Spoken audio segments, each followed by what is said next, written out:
there, and welcome to this new episode of the newly rebranded Design Lives Here, aka Isalotto Sessions. We are here to share knowledge, innovative ideas, and inspire. So if you enjoy our chats, please make sure you subscribe to this channel or follow us, like our videos, and why not even leave a wee comment. Thank you. We can't do this without your support. So let's dive into today's conversation.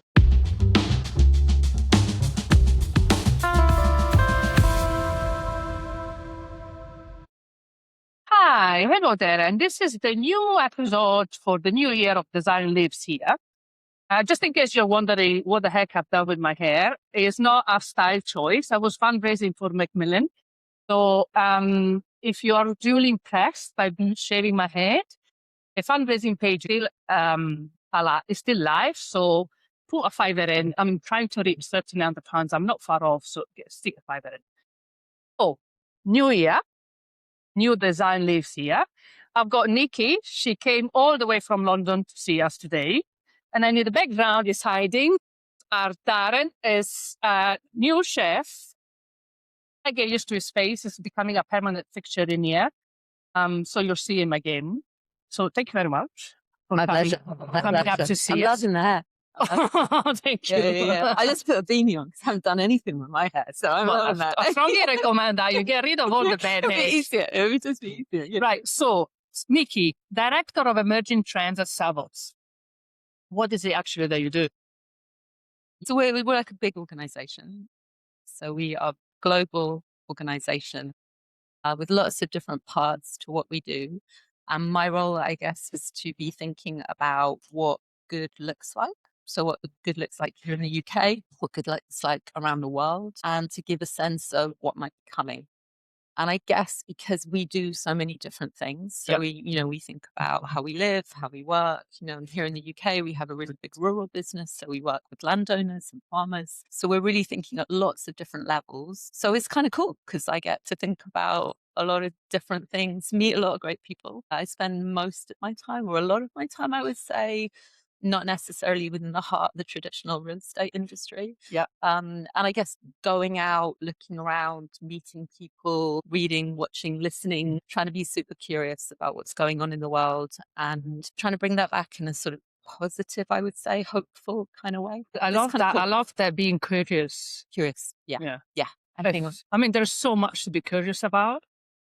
I think so. And I think for me, like, that's probably what's kept, I've been doing the run out for quite a while. I didn't expect that to happen at all. But I guess it's what has kept me with it. This idea that we, this opportunity to get to lots of different things. Like coming to Glasgow has been definitely one of those really cool things. You brought the sunshine. Like I know I shouldn't say this, it won't happen again. I do seem to bring the Glasgow sunshine. You just come and see us more often. Today you're here, to have a chat with me, but also we are hosting a special lunch. Yeah, I'm excited. That we're going to surely be joined by 8 of the most inspired brains of Scottish built environment. Hence, Darren is cooking and on me. I thought it was better to be in safe hands than tagliatelle and ragu that were a bit wobbly. So we are starting the lunch with you, presenting about this year's trends. Can you give us an overview? Yeah, I mean, I guess the work is often about this sense of what's coming. We're at the start of the new year. I think a lot of people are interested in what might, some things we might want to frame our thinking around this year. I mean, I'm not going to lie, it feels like quite a challenging time in so many ways. I think, when we look at our world right now, there are a lot of things that feel challenging.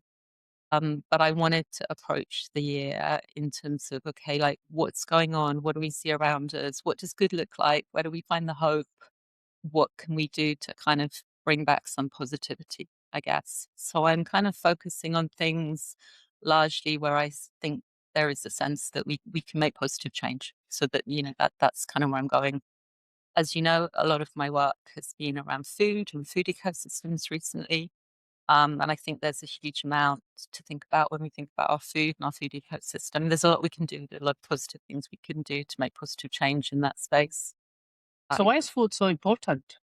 That's Darren. I think it's something that we often overlooked, but for the most part, most of us are lucky enough to eat 3 times a day. And when we do eat those 3 times a day, it's choices that we make that can benefit our health personally, but also the the environment we live in. I think when you speak about environmental impact, I think as chefs and as people when we eat, it's something we should maybe be more wary of. But something I'm kind of big on is that when you eat for yourself and environmental impact, it kind of goes hand in hand. Like eating what kind of grows and grazes around you is also better for you, your body, your brain, as well as the environment. So See, he's a chef that reads Aristotle in his free Yeah, time. no, right? he's Yeah. a good chef. Greek philosophers in their free Yeah, time. It's like great. I mean, I think Darren is really summing it up. I think that food is fundamental. Like we know that, and yeah, I think I was so like for the real estate industry, for example, I was really struck by how little, as an industry, we've traditionally talked about food. So we think about sustainability, we think about regeneration, we think about places and spaces. I would say, maybe people would disagree with me, but I would say we've spent nowhere near enough time thinking about how we integrate food into those places and spaces in our communities. So like, at a really super positive level, food is what connects us. It brings us together. It brings us joy. It's what we're going to do here today. It's amazing. It's what we share and we kind of like celebrate. yeah. It's our commonality, which I think is really important. But at the same time, we know that there are people who don't have enough food. We know that. And then we know that when we think about our food systems, ways sometimes that we're interacting with our food system, that access to kind of healthy, affordable food is incredibly important. And I feel really passionate about within the real estate sector that we have that conversation, that we are asking ourselves the question, is that something we're making available to people?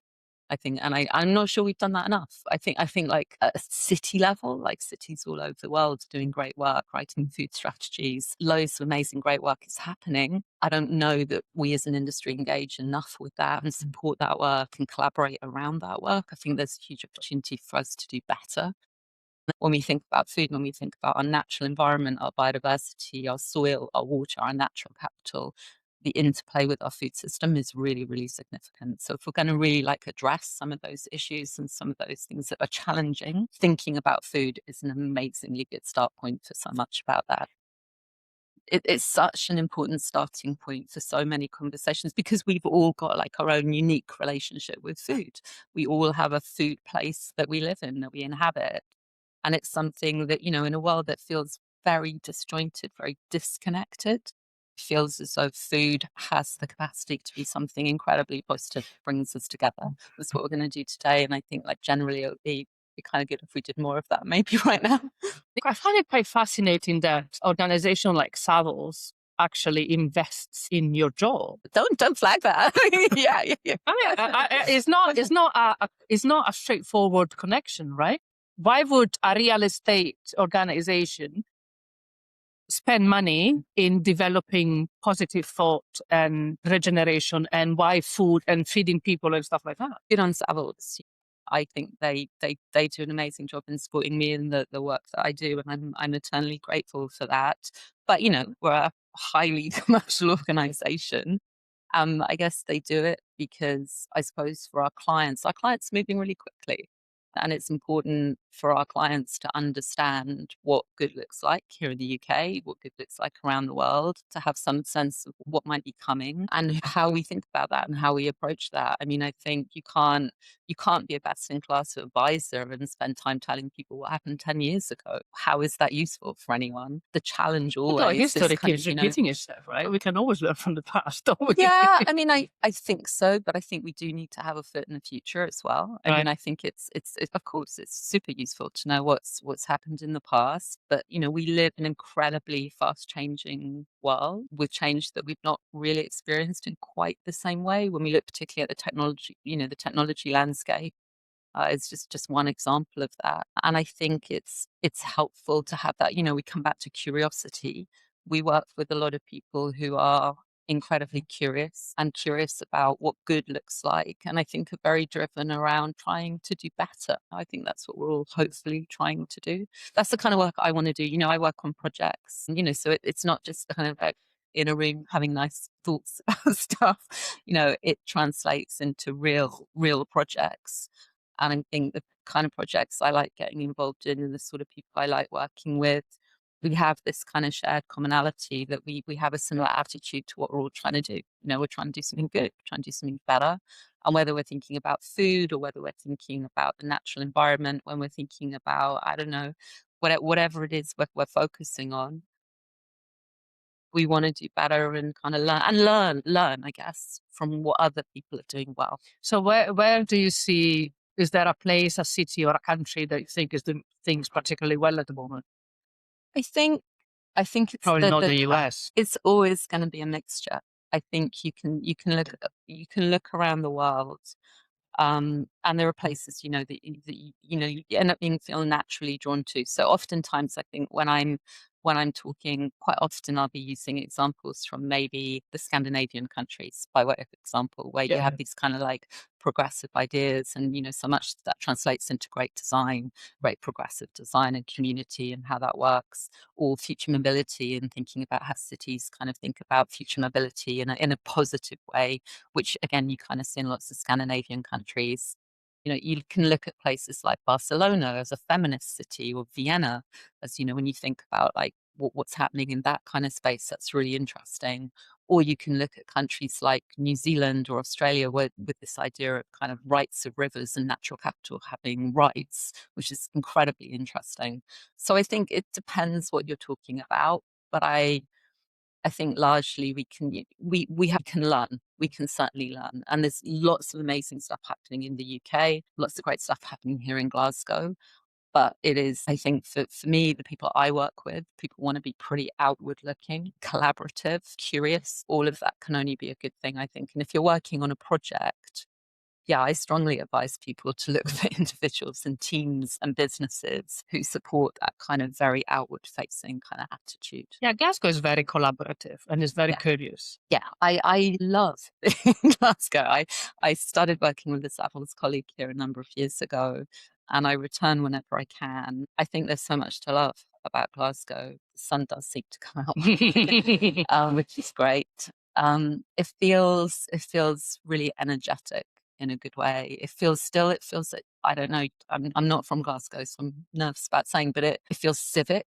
I feel like there feels like still that kind of slightly old-fashioned but brilliant idea of civic, which I think in cities is very underestimated. So the whole kind of people make Glasgow thing. I think marketing phrases are sometimes not based on reality, but that one is actually. I think like you come here and you have an amazing experience in Glasgow. So So we only need to make the city centre a bit more exciting. The last few years has been going a bit downhill. I always remember before I moved to Glasgow from London, one of my colleagues in London kept telling me, "Oh, when you go to Glasgow, you go shopping." I said, and then I have never seen that. I said, "Why am I going shopping in Glasgow? I have no idea." But apparently, it used to be the shopping capital of Scotland. Yeah, so colleagues tell me that there is, and I think remains this huge kind of retail. People here love looking great, right? Like that whole kind of fashion thing. It's big here. So I think that for me, like coming back, like the food culture feels really important. I don't feel I don't spend loads of time here, but like whenever I've had the opportunity to go out and eat, the food culture seems incredible. We've got some really special places here. And it feels like you've got great universities. It feels kind of buzzy, and seems like there's an amazing sort of youth culture here, which is for any city, I think is really super important. I mean, I lived in Manchester in the late 80s, early 90s, and at that point it sort of felt like Manchester was for young people. It felt, at a point where I was quite young, it felt like the centre of the universe. Everyone wanted to be in Manchester. Lots of stuff was happening in terms of kind of youth culture. Manchester's obviously been on this incredible journey. It's an amazing city then and now, but I feel like Glasgow for me at some level reminds me of that kind of that Manchester thing. It's got that same young people want to be in Glasgow, I guess for a reason, because it's a place to be a young person. So I think it has a lot to offer. And then like you've got this amazing wilderness and countryside and highlands and islands and snow and lochs and stuff, which I'm a country girl. It's like that access from the city to those kind of like wild environments. I think it's really easy to underestimate how incredible it is that you can be. Yeah, I think there's a lot to be said for cities where you have that like that city buzz, but also that access to nature and wilderness. So like we do at Savills, we do this thing called Tech Cities, which I was part of the team that set it up about 10 years ago. And it's kind of like it's still a thing, which is amazing. And it's done by a world research team. And we look around the world at cities which are managing to attract, you know, kind of broadly like the kind of tech creative occupiers. Where do those kind of folk want to go to and why? And we've talked a lot about things like city buzz. We've talked about health and well-being, like all these different kind of metrics about why people want to go to certain places in the world. And we've done it for a long time now. So we've covered a lot of places. And I think when you look at cities and why people would go to them, there's, you know, it's multiple reasons why people choose to locate, but places that offer this incredible lifestyle, these lifestyle qualities, I think are really, really important. Yeah, that's probably. So what are we having for lunch today, Yeah, what chef? are we having for lunch? What we're having, so canapes. Yeah. We have smoked salmon, which we've just done, smoked salmon, but also with beetroot, and that's in a cucumber cup and some. We also have, this is just a potato crisp, potato and crowdy cheese, and then haggis bonbon with whiskey emulsion. So kind of Scotland's finest exports, I guess you can say. But I think things that are often overlooked. I think when people are writing menus, they seem too obvious. Trying to make them a bit nicer, a bit more exciting. Nice. Yeah, the cheese is from about 20 minutes outside of Glasgow. Dannon maybe about half an hour, 45 minutes away. It's it goes back to the conversation about eating what's around you. So that local produce and what's coming nearby. I think increasingly we're all thinking about that, aren't we? Like what's good and what's local. And here you've got like a lot of great stuff. There's refusing to cook seafood for me though. It's my favorite. Anyway, thank you very much. It's my pleasure. Both. So let's get ready for our guest coming. That's amazing. Thank you so much for inviting me. It's great to be here. Pleasure.